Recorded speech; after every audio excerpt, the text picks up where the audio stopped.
This is Tom Bain, and this is Wine, Money, and Song. If you find the content of this channel of interest, please subscribe.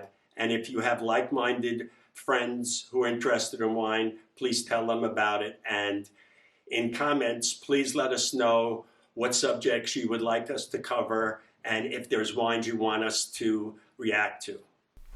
Today, we will talk about wine futures. And I will explain what wine futures are and how they are used in the investment of wine. Recently, I did an episode about wine as an investment. And if you are deciding to buy wine and hope that the value goes up or sell it sometime in the future, you will have to get into buying wine futures. And there's a number of reasons for that. But first, let me define what wine futures are.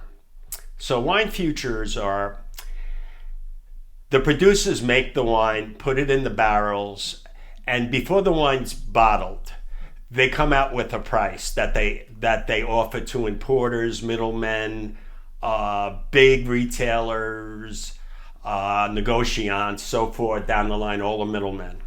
And they give them a price, and that price is offered out to all the middlemen, and they say, for this wine, this year, this vintage, we are going to charge that price. So the person buys the wine, offers it to the public, and most of the wine futures now are offered on the internet.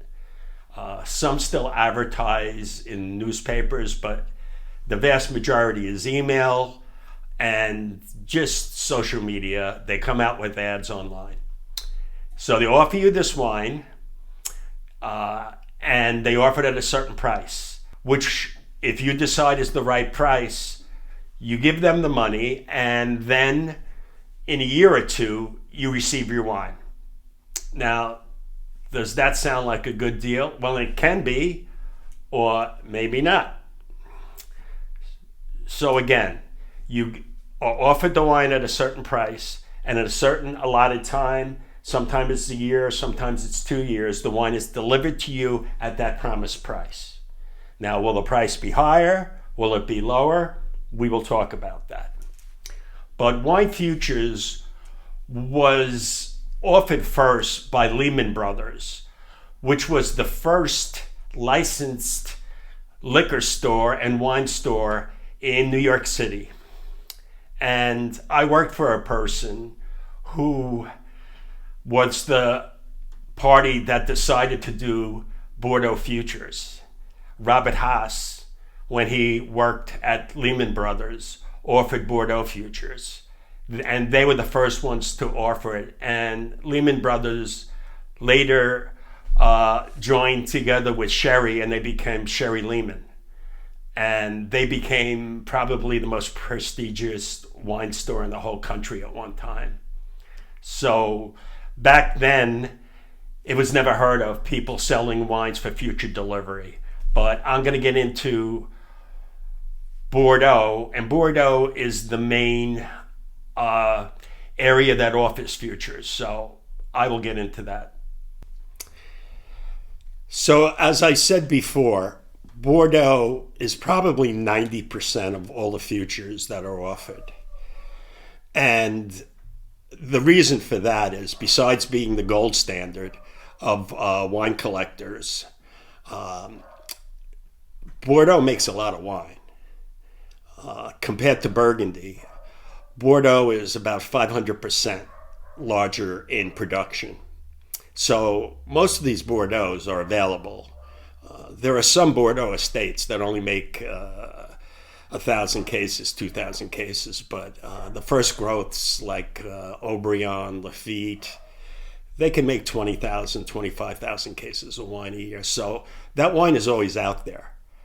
It's always out there. You can buy it depending upon the price. But other wines, especially wines from Burgundy, generally are very, very small production. So offering futures, it's something that you can only get a few hundred cases. Doesn't make sense generally. But some people do offer futures on Burgundies. But that's more of, I can get this, do you want it at this price? and you say yes, then they buy the wine. So it's a little different. It's not a true market. In Bordeaux, it's a campaign every year.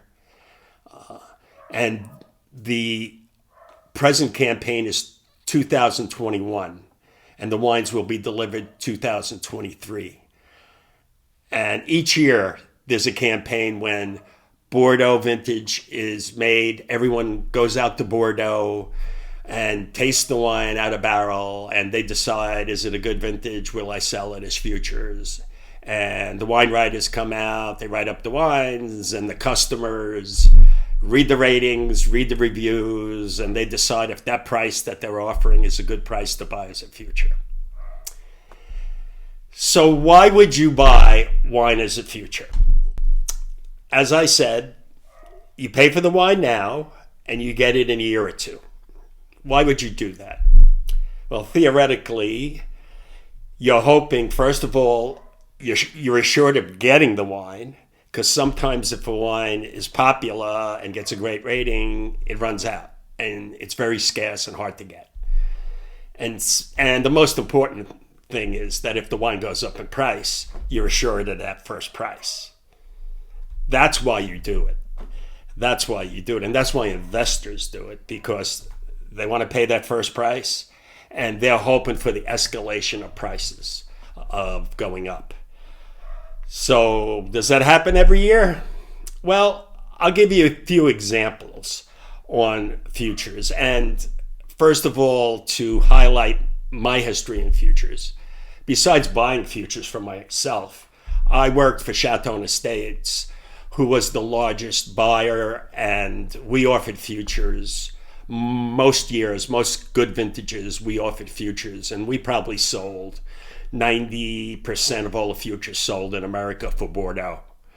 So I made a living, and Chateau Estates, a large part of their revenues was Bordeaux and just Bordeaux futures especially. And in great years, we sold a lot of Bordeaux, and it was very, very critical to our bottom line. So personally, I'll give you a few examples of what I bought in futures of Bordeaux. In 1982, it was controversial in the beginning whether it was going to be a great vintage, but it turned out to be a great vintage. And if you bought early, some of the wines not only doubled, some of them tripled, quadrupled. And I remember Chateau Estate. I didn't work there at that time, but I joined them a few years later. I joined them. But with the 82s, they sold out of their first offering, which is called a tranche. And when they sold out of the first tranche at that price, the prices generally escalated 25, 30%. And we sold out of the second tranche. So the third tranche was another 25% higher. And we did as many as 4 or 5 tranches on some of those wines in 1982. And the wines doubled and tripled.